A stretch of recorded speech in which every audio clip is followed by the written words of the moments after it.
The sky hung heavy over Maplewood Lane, a dense gray that seemed to press against the rooftops and gutters.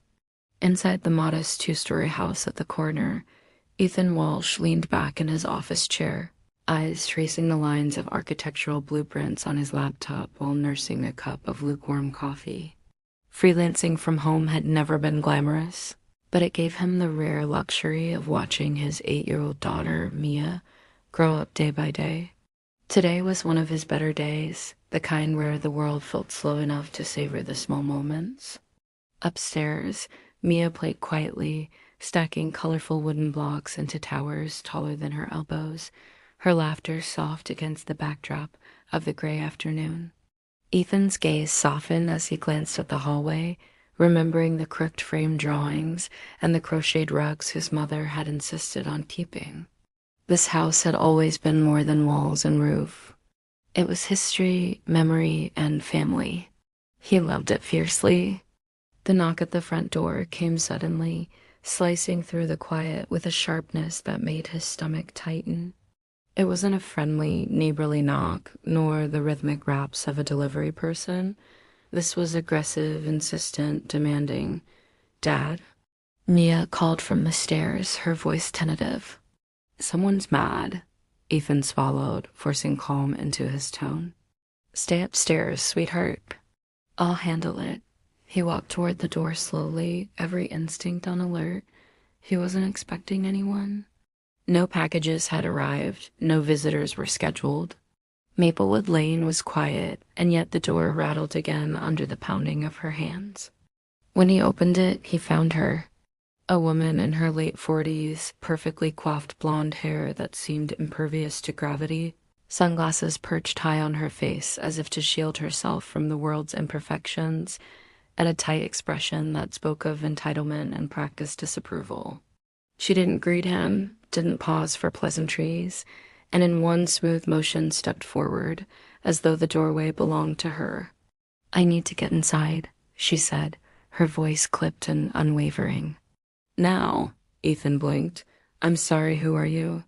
he asked, trying to keep the rising alarm from his voice.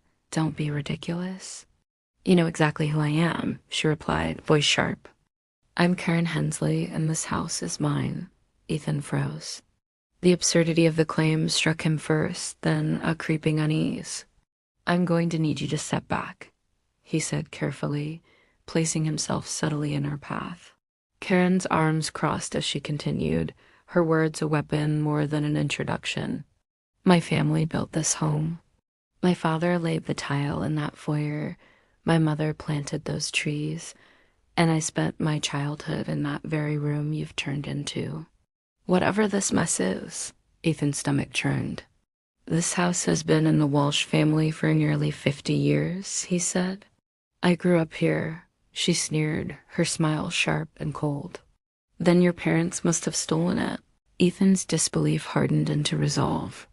"Ma'am, please leave," he said.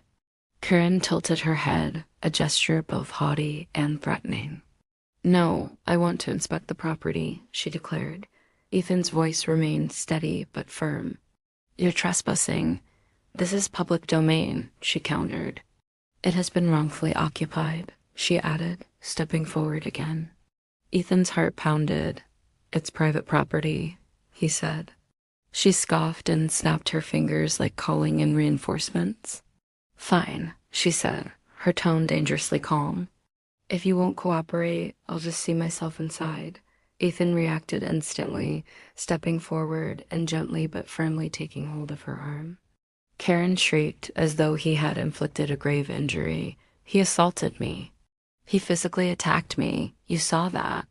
She cried into the quiet afternoon. There was no one else to witness, no camera, no recording. Just her voice and Ethan's growing dread. "Ma'am, please leave," he repeated, his patience thinning. She adjusted her blouse, lifted her chin, and declared she would contact the authorities. "And when I return, this house will be locked, and you will be out of it." For good. True to her word, Karen returned 2 hours later, this time flanked by 2 police officers who walked the property with hesitant steps, exchanging glances that suggested they were unsure of what they were witnessing. Karen wasted no time in asserting her case, claiming assault, illegal occupation, and threatening legal consequences. She even produced a folded document, waving it like a banner of victory. Ethan felt his stomach sink. One officer took the paper, examined it carefully, and read it again. Ethan's heart raced, but he had an instinctual certainty that this confrontation was only beginning. Karen's eyes gleamed with satisfaction, a cruel spark that suggested she had already imagined the final triumph, the day she would reclaim the house she insisted was hers. The officer finally turned to Ethan, cautious but firm. "Sir, we're not removing you, but you're going to need to sort this out in court." Ethan nodded slowly, aware that the quiet life he had so carefully built had just been thrown into a storm. Karen had arrived as an intruder, but she was leaving as a challenge that would follow him all the way to a courtroom, and he knew the fight for his home had only just begun.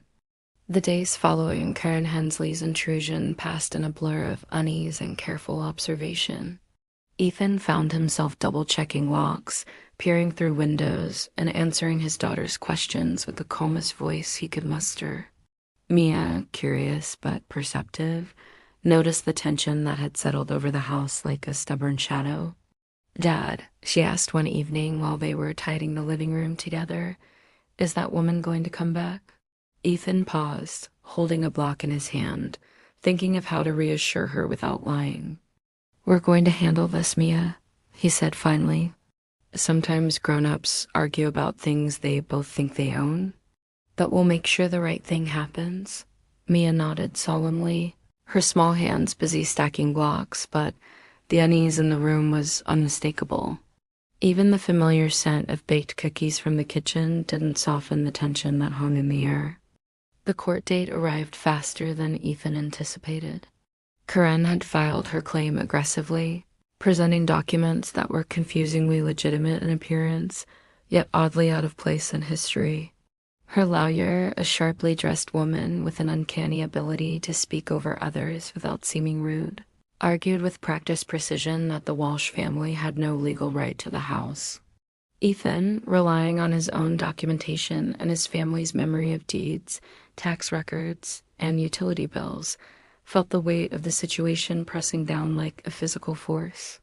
The courtroom was bright and austere, polished wood reflecting the tension in the air. Karen sat with her shoulders rigid, an expression of unwavering certainty etched across her face. Every word she spoke carried the conviction of someone who truly believed in her entitlement, even if her claims were false. Ethan, in contrast, tried to stay calm and measured, knowing that anger or emotion would only be used against him. His attorney, a meticulous woman named Claire, whispered reminders about facts, chronology, and documentation, reinforcing the strategy they had worked on tirelessly in the days leading up to the hearing. As the hearing began, Karen's lawyer presented her case with a confident flourish, citing obscure property transfers, family wills, and what she claimed were historical inaccuracies in the Walsh ownership records. Ethan felt his stomach knot with frustration and disbelief, but he reminded himself to breathe, to stick to the facts. When it was his turn, Claire stood, presenting each piece of documentation in chronological order, showing that Ethan's family had maintained continuous ownership and residence of the house for decades. She pointed out irregularities in Karen's paperwork, missing signatures, and discrepancies in the alleged dates of inheritance. Each point was methodically laid out, and though the courtroom was tense, the truth began to shine through. Karen's certainty faltered slightly as witnesses from the neighborhood, who had known the Walsh family for years, spoke to Ethan's presence and the continuity of residence. Even the local historical society provided verification of the house's ownership and construction, further undermining Karen's claims. Ethan watched as her confident demeanor wavered, just enough to give him hope that justice could prevail. Karen herself took the stand, her voice steady but tinged with frustration. She recounted childhood memories and family stories, painting a picture of entitlement and injustice that, to anyone unfamiliar with the facts, could sound convincing. Ethan listened quietly, absorbing every word, and at moments, he felt a pang of sympathy for the confusion and loss that might have motivated her. But her aggressive intrusion and insistence on immediate ownership had crossed the line. The judge, an experienced woman with a sharp gaze and a calm voice, allowed her testimony but reminded both sides that evidence and documentation would carry the most weight. The tension in the room was palpable. Every whispered conversation and shuffled paper felt magnified under the heavy air of anticipation. By the middle of the day, the court had heard from both sides extensively. Ethan's family records, neighborhood witnesses, and utility documentation clearly established his right to the property, while Corinne's claims began to appear increasingly shaky. Still, the legal system required careful consideration, and the judge reserved judgment until all evidence was reviewed. Ethan felt a mixture of relief and anxiety. Relief that the truth was finally being heard, anxiety for the inevitable confrontation that would follow the judge's decision. As they left the courtroom for a brief recess, Corinne shot Ethan a look that was both defiant and wary. She had been used to control, to demanding obedience from others, and this resistance was new territory. Ethan kept his composure, focusing on Mia and the promise that justice could be fair and final. Back home, Ethan explained the day's events to Mia as gently as possible. He reassured her that their home was safe, that the judge would look at the evidence carefully, and that the important thing was telling the truth. Mia listened, her small hand gripping his, and for a moment the tension seemed to ease. That evening, Ethan returned to the kitchen table, surrounded by the piles of documents, photographs, and letters he had accumulated over the years. It was exhausting work, but necessary. Karen's intrusion had brought a storm to their lives, but it had also galvanized him, reinforcing why he fought for this home. It wasn't just bricks and mortar. It was memories, safety, and the continuity of a family story. As night fell and the house settled into quiet again, Ethan allowed himself a moment of optimism.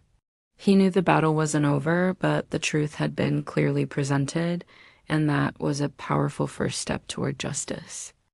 The following week brought an uneasy rhythm to the Walsh household.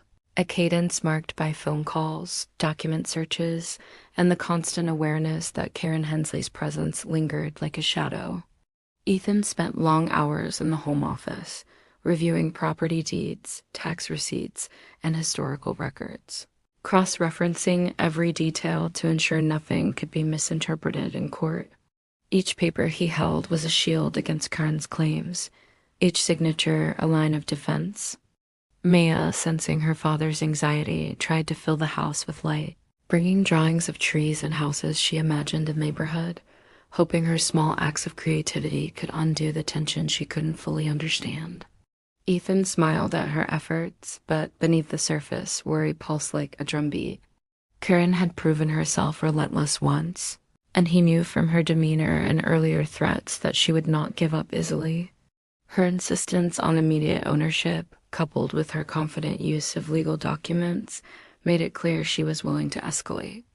Indeed, the escalation came faster than Ethan anticipated. Karen filed additional motions, claiming that he had interfered with her rights as the rightful heir, and demanded temporary restraining orders to bar him from entering certain rooms of the house.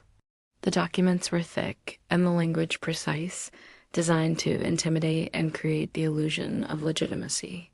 Ethan read them carefully, noting the legal jargon and subtle distortions of fact. He consulted with Claire, his attorney, who reassured him that these tactics were common when someone was trying to leverage fear over truth. Still, the weight of the situation was difficult to shake. Every knock at the door, every phone call from the courthouse made him flinch, yet he refused to give in. He had spent his entire life here. He had memories intertwined with every corner, and he knew that ceding the house to Corinne would erase not only physical property, but a legacy of family history. As the next court hearing approached, Ethan and Claire worked tirelessly to strengthen their position. They gathered sworn statements from longtime neighbors who had watched the Walsh family live in the house for decades, photographs spanning generations, and meticulously maintained tax and utility records. Each piece of evidence was designed to counter Corinne's claims and demonstrate a continuous, uninterrupted chain of legitimate ownership. On the morning of the hearing, Ethan felt the weight of anticipation pressing against his chest, a mix of anxiety and determination driving him forward. Karen arrived as usual, her presence commanding attention even before she entered the courtroom, exuding confidence and entitlement. Her lawyer, poised and polished, presented their side with precision, emphasizing historical claims and presenting additional documents that, at first glance, seemed compelling. Ethan listened, taking notes and keeping calm, knowing that patience and clarity would carry more weight than anger or rhetoric. When it was his turn, he presented the evidence, systematically dismantling Corinne's assertions. Claire guided the process smoothly, pointing out inconsistencies, missing information, and providing clear proof of uninterrupted ownership. Witnesses testified, recalling instances of Ethan's family maintaining the home, caring for the property, and interacting with the neighborhood over decades. Photographs, letters, and utility bills were examined and verified. Even small details, such as dated garden photos showing trees planted by Ethan's father, provided tangible evidence of the family's connection to the house. Slowly but surely, the narrative that Corinne had constructed began to unravel, revealing gaps, assumptions, and distortions that could no longer sustain the weight of her claims. Despite her increasingly frustrated demeanor, Karen pressed on, attempting to assert authority through theatrics and carefully chosen words. Ethan, however, remained composed, allowing the facts to speak for themselves.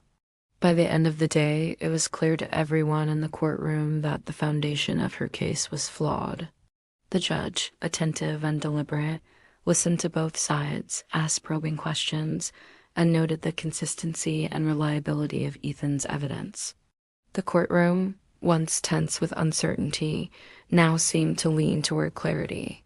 Ethan felt a cautious relief, tempered by the understanding that while the evidence was strong, the legal system required final judgment and careful deliberation. He knew that justice was not immediate, but the truth had been firmly presented, and that truth carried a weight that even the most confident intruder could not ignore. Walking home with Mia that evening, he felt a measure of hope, strengthened by the certainty that the fight for their home was grounded in undeniable fact and the support of those who knew the truth. The courtroom was quieter than usual that morning, the kind of hushed tension that seemed to settle deep into the polished wood and high ceilings. Ethan arrived early, clutching his notes and the thick folder of evidence that had taken him weeks to assemble. Mia stayed home with a trusted neighbor, giving her father the focus he needed without distractions, and he found himself silently grateful for the brief moments of peace before the storm of cross-examinations and counterclaims began. Karen entered with her usual air of confidence, perfectly coiffed, her posture impeccable, and her eyes scanning the room with a mixture of authority and disdain. Yet, as she passed Ethan, there was a subtle hesitation in her step, almost imperceptible, but enough for him to notice. The cracks were starting to show. Her lawyer launched into their opening statement with the practiced cadence of someone trained to sway opinion with words rather than facts. The narrative they constructed painted Ethan as a squatter, someone who had occupied property that rightfully belonged to Karen Hensley's family. The claims were precise, pointed, and calculated to sow doubt, but Claire countered immediately, her voice calm but firm, explaining the historical record, the consistency of residents, and the testimony of those who had lived alongside the Walsh family for decades. Witness after witness came forward, each reinforcing the legitimacy of Ethan's claim, recounting memories of the family tending the garden, hosting neighborhood events, and raising Mia under their roof. The collective weight of their stories began to overshadow Corinne's previously unchallenged confidence. When it was Corinne's turn to testify, she tried to maintain her composure, recounting selective memories and personal anecdotes designed to paint herself as the wrong party. She described the house as taken from her family, emphasizing a supposed betrayal by distant relatives and historical mismanagement. Yet, under careful questioning by Claire, her story began to falter. Dates did not align, names of past owners were inconsistent, and documents she had relied upon were revealed to contain errors. The cracks widened as the judge asked pointed questions, probing inconsistencies and demanding clarity. Each answer from Corinne became a subtle unraveling of her credibility. Ethan, sitting quietly, felt a cautious sense of vindication. The process was exhausting, yes, but the truth was becoming undeniable, a force too substantial for theatrics to overcome. Outside the courtroom, whispers spread quickly among those who had followed the hearings. Neighbors and local media began to pick up on the unusual case, fascinated by the audacity of Corinne Hensley's claims and the resilience of a man fighting to protect his home. Ethan noticed subtle shifts in the courtroom itself, the way officers observed the proceedings with heightened attentiveness, the quiet nods from some who were initially skeptical. The judge, impartial but thorough, seemed increasingly confident in her understanding of the facts. Corinne's defiance, once a sharp weapon, began to lose its edge. The strategy of intimidation and loud claims was faltering under the weight of documentation, witness testimony, and the clarity of Ethan's presentation. By mid-afternoon, the hearing entered a critical stage.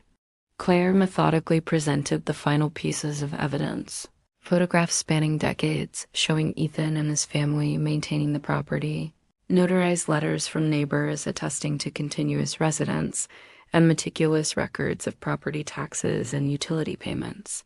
Each piece was more than proof. It was a narrative of life, of care, and of rightful ownership.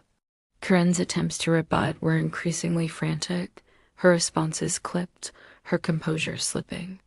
The courtroom watched as the facade of certainty she had cultivated for months began to crumble.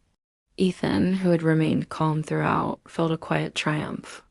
This was not a victory claimed in a moment of anger or self-righteousness, but a victory earned through patience, preparation, and the unassailable weight of truth. By the time the day concluded, it was evident that the tide had shifted. Karen Hensley, who had entered the courtroom with such assurance, now appeared uncertain, almost defensive, while Ethan's position, once precarious, was reinforced by evidence and witness credibility. As he stepped out into the late afternoon sunlight, the weight on his shoulders seemed to lighten slightly. The battle was far from over, but for the first time, he could sense the momentum turning in his favor. The truth had begun to assert itself, piercing the veil of audacity and entitlement that Karen had wielded so effectively. Walking back home, Ethan allowed himself a small, private smile. Justice was not yet declared, but its presence was becoming increasingly undeniable. The following week, the courtroom was electric with anticipation, though the proceedings remained formal and deliberate. Karen Hensley arrived earlier than usual, her usual poise slightly strained, as if she felt the first tremors of uncertainty under her feet. Ethan, for his part, approached the courthouse with a mixture of calm determination and focused anxiety. Each day in court had felt like a battle of wills, but this day promised to be decisive. Claire had warned him that Corinne's next moves would likely be aggressive and perhaps even unpredictable. He nodded silently in agreement, clutching his carefully organized evidence and mentally preparing for whatever strategies she might attempt. Karen's lawyer opened the session with a review of her prior claims, but the edge of confidence that had once characterized their presentations had dulled slightly. Every statement was countered, every document scrutinized, and each witness from Ethan's side reinforced the narrative that had begun to dominate the proceedings. Corinne herself took the stand, visibly tense. She recounted her family history with the house, her words rehearsed yet laced with a flicker of desperation. The judge, perceptive and meticulous, began to press further, asking questions that revealed inconsistencies and gaps in her story. Her previous confidence seemed increasingly hollow, and the courtroom sensed it. Ethan remained composed, quietly observing her unraveling, aware that the battle was not yet over, but recognizing the shift in momentum. Claire seized the opportunity to present additional evidence, including letters from previous owners, certified property records, and even photographs from neighborhood events, clearly showing the Walsh family occupying and caring for the home. Each piece was laid carefully before the judge, demonstrating continuity, legitimacy, and the active presence of Ethan and his family over the decades. As the day progressed, Curran's tactics grew more desperate. She interrupted witnesses, challenged minor details with a sense of urgency, and tried to sway the court with emotional appeals. Yet the effectiveness of her strategies diminished with each attempt. The courtroom atmosphere subtly shifted. Where tension and uncertainty had once dominated, a quiet acknowledgement of the strength of Ethan's case began to take hold. Witnesses corroborated their earlier statements, documents were verified and cross-referenced, and even Curran's own testimony began to conflict with previously submitted materials. Each contradiction chipped away at the carefully constructed image she had projected, revealing a person increasingly trapped by her own claims. Ethan's pulse remained steady. He did not gloat, did not react with triumph. He allowed the evidence and the truth to speak for themselves, knowing that measured restraint often carried more weight than passionate protest. By mid-afternoon, the court reached the pivotal moment. Claire presented a timeline that meticulously tracked the property's ownership history, demonstrating that the Walsh family had maintained possession and responsibility for the home for generations. This timeline was reinforced by sworn statements from local historians and neighbors who confirmed the continuity of occupancy and care. Karen attempted to counter, presenting alternative interpretations of the same historical records, but her arguments lacked substance and coherence. The judge, careful and deliberate, examined the evidence thoroughly, asking pointed questions that left little room for ambiguity. Each response from Corinne became increasingly defensive, her tone tinged with frustration and disbelief. It was clear that the strategy of intimidation and spectacle that she had relied upon in the early days of the case was failing against a foundation of well-documented truth. As the session drew to a close, the judge paused, reviewing notes and evidence before addressing the room. The air felt thick with anticipation, every observer leaning forward to hear the next words. Ethan felt a surge of cautious optimism. Karen's confidence had been a formidable barrier, but now the facts had begun to dominate, creating a path toward resolution. Walking out of the courthouse that evening, Ethan allowed himself a moment of reflection. The fight had been exhausting mentally and emotionally, but the perseverance, preparation, and integrity he had maintained throughout the ordeal had begun to turn the tide. The court's final judgment was still pending, but the cracks in Karen Hensley's claims were undeniable. For the first time, Ethan truly believed that justice was within reach, and with it, the reassurance that his home and family legacy would remain intact. The courtroom was charged with an almost tangible tension as the proceedings resumed, the air thick with anticipation and the quiet hum of scrutiny. Ethan arrived early, carrying a renewed sense of purpose. Each day of preparation had strengthened his resolve, and the careful organization of evidence now felt like an unbreakable shield. Karen Hensley appeared soon after, her confident stride slightly uneven, her once imposing presence now tinged with unease. Her lawyer, professional and precise, tried to maintain composure, but subtle signs betrayed a growing awareness that their case was faltering. Ethan, seated calmly, kept his focus on the details, mentally reviewing the facts he had rehearsed countless times. Every witness, document, and photograph had a purpose, and now the time had come to ensure that the culmination of their efforts would be recognized and understood by the court. Corinne's final arguments began with dramatic intensity, a last attempt to sway perception through memory, emotion, and selective presentation of the documents she had meticulously gathered. She recounted family stories, emphasized personal ties to the house, and used her voice and presence as if sheer confidence could override facts. Yet the effect was diminished by the mounting weight of verifiable evidence presented by Ethan and Claire.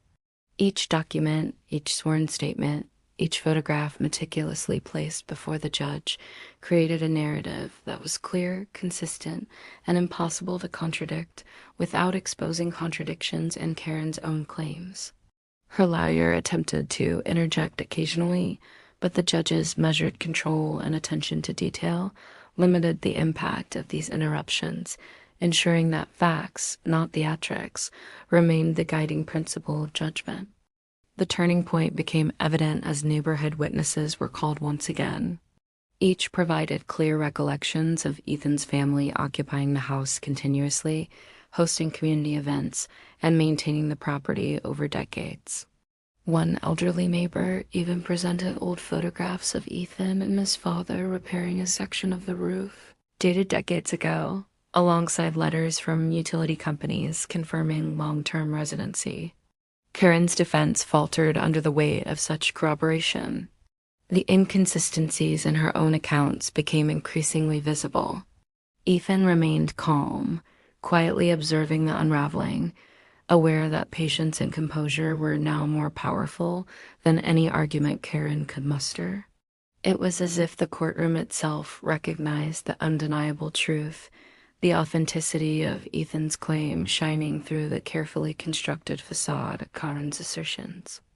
As the hearing progressed into the afternoon, Claire presented the final, indisputable pieces of evidence: certified property records, notarized deeds tracing the ownership to Ethan's family across multiple generations, and verified tax documentation that demonstrated continuous occupancy. The meticulous compilation left little room for dispute. Karen's demeanor shifted from defiant to anxious, her responses clipped and occasionally contradictory, revealing the pressure mounting as each fact reinforced Ethan's rightful claim. The judge, attentive and deliberate, asked pointed questions that highlighted the discrepancies in Karen's story, exposing the gaps and errors she had tried to conceal. Her once dominant confidence now seemed fragile, her final attempts to reclaim authority appearing desperate rather than persuasive. By late afternoon, it was evident to all present that the momentum had decisively shifted. Karen's strategy of intimidation and loud claims had been neutralized by careful preparation, consistent documentation, and credible testimony. Ethan's evidence formed an unbroken chain, connecting past to present with clarity and certainty. The courtroom, once tense with uncertainty, now leaned toward resolution.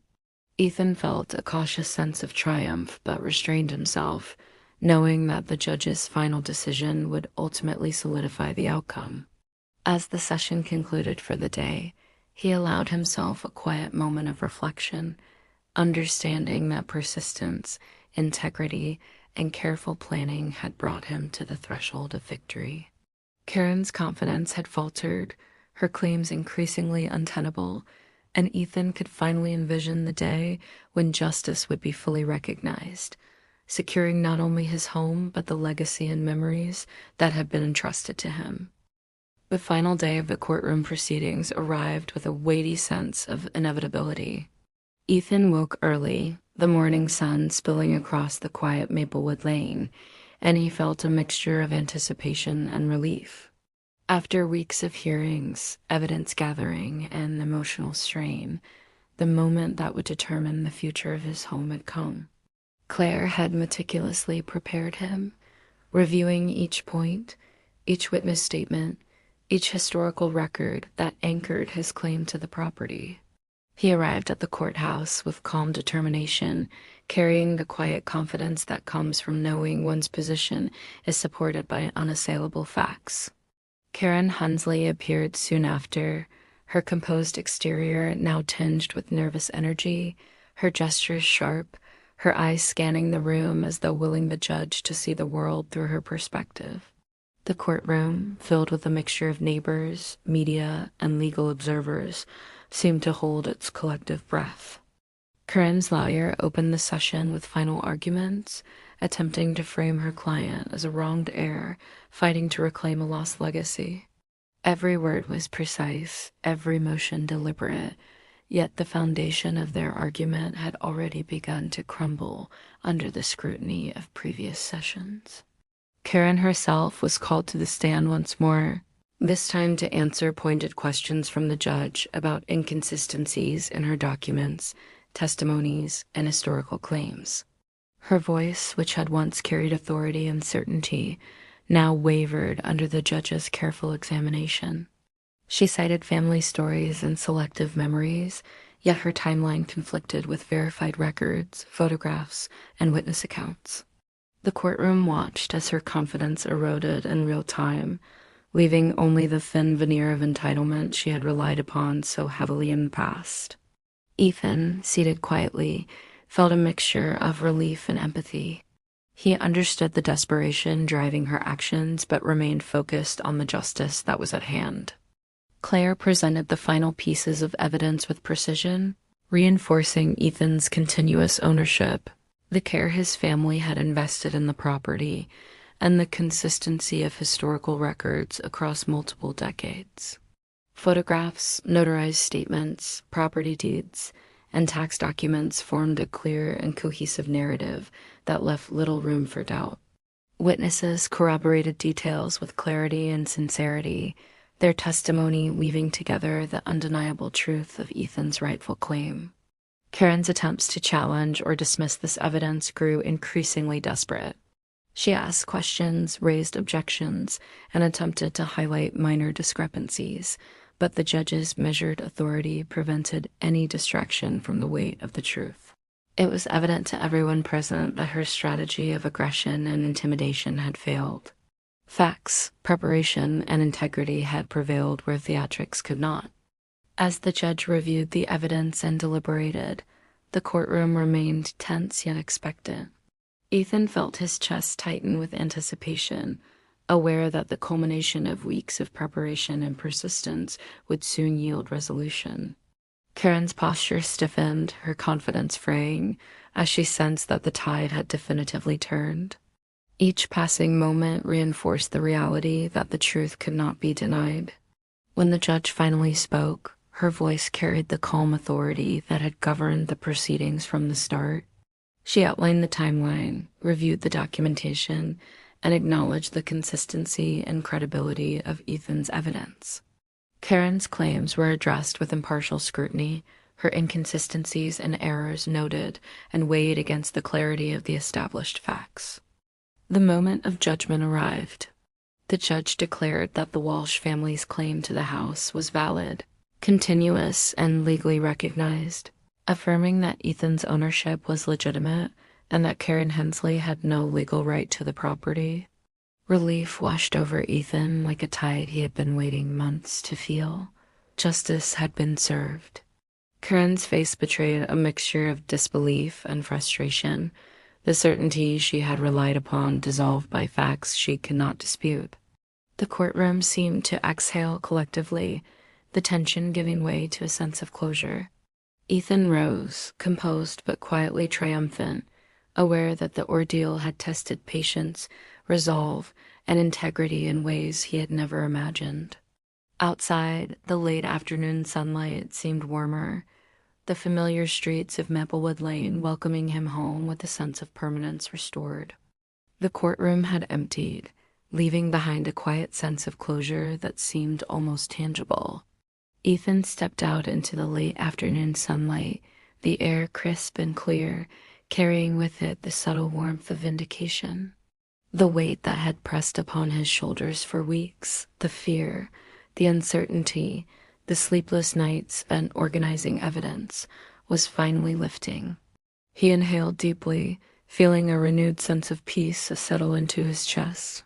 For so long, Karen Hensley's intrusion had threatened not just the home he cherished, but the stability and comfort that he had worked so hard to provide for Mia. Now, with the judge's final ruling affirming his ownership and Karen's claims dismissed entirely, that threat had been removed. Justice had been served, and the sanctity of his home was secure. Ethan returned home with deliberate steps, each one echoing with the quiet triumph of endurance and truth. The familiar creak of the front door, the soft patter of Mia's footsteps racing down the stairs, and the smell of home-cooked meals in the kitchen welcomed him back. Mia leapt into his arms, her face lighting up with uncontained joy. "Dad, you won," she exclaimed, her small hands gripping him tightly as though she could absorb his relief.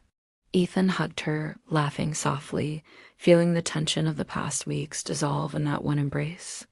"Yes, sweetheart," he said, his voice steady and calm. "We did it. Our home is safe." The simple words carried immense weight, a promise kept not just to Mia, but to the legacy of his family. Karen Hensley's defeat, though formal in the legal sense, carried its own lessons. She had fought with arrogance and certainty, but the courtroom had revealed that truth, preparation, and integrity could overcome even the most relentless attempts at intimidation. For Ethan, it was a reminder of the importance of patience and meticulousness. He had been pushed to the brink, yet by remaining calm and focused, he had not only defended his home, but had also preserved the dignity and continuity of his family's life.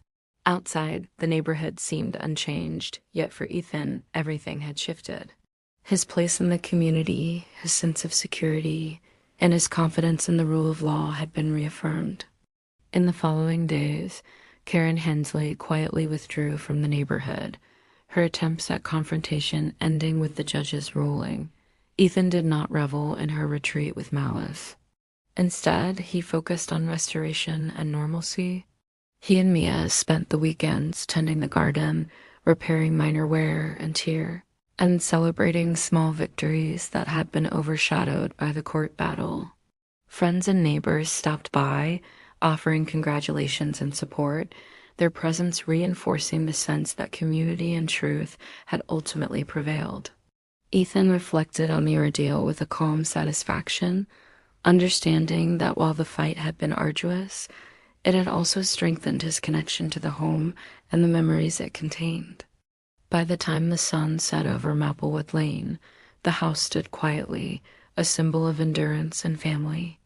Ethan sat on the porch with Mia, sipping tea as the last light of day painted the neighborhood in soft amber. There were no more threats, no more intrusive claims, only the serene knowledge that the home he loved remained rightfully his. Justice had not only been declared in a legal sense, but it had also restored peace, dignity, and continuity to their lives.